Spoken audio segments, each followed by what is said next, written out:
everybody. My name is Matthew, and I'm from Livingston, New Jersey, and I'm a chef.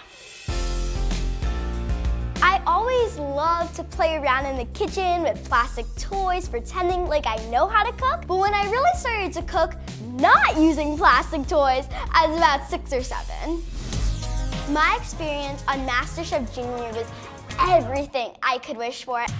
To actually get to be it, I was just so fortunate. If you have a dream and you go for it, anything's possible. Since MasterChef Junior, a lot of people now follow me on social media because I love to inspire people, and I'm just so fortunate that people actually want to take the time to look up to me. My all-time favorite recipe is pan-seared filet mignon. And hear that sizzling sound? That's exactly what you want to hear. With a Greek salad and tzatziki.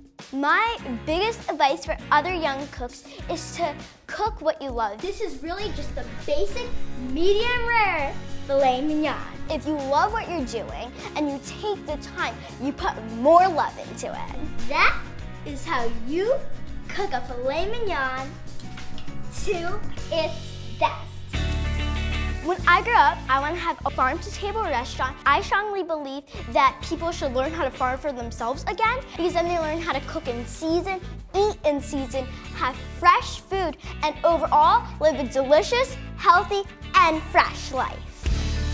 I am so excited to cook with Rachael because I love watching her shows, and she's just such a good cook. My excitement would probably burst through this room. I'm just really excited and so grateful for this opportunity. Please welcome Chef Matthew Smith.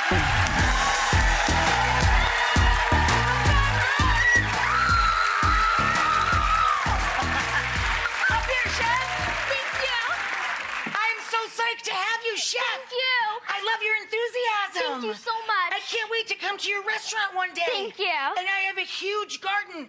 If you want to come up in the summer when you're legally out of school, you can, and you can cook with me. That would be amazing. It would be amazing. Yes. Awesome. Have you ever been shy? You're so comfortable in front of a crowd, you. in front of a camera. Did you always act like that? Have you always been this big of a personality? Thank you. Well, I think that sometimes people do get shy, and I think it's because they tend to care what people think, and like, Right. oh, do people think you're too excited? Do people want more energy, or do you want less energy? But what I like to say is it's your life. You don't need to work.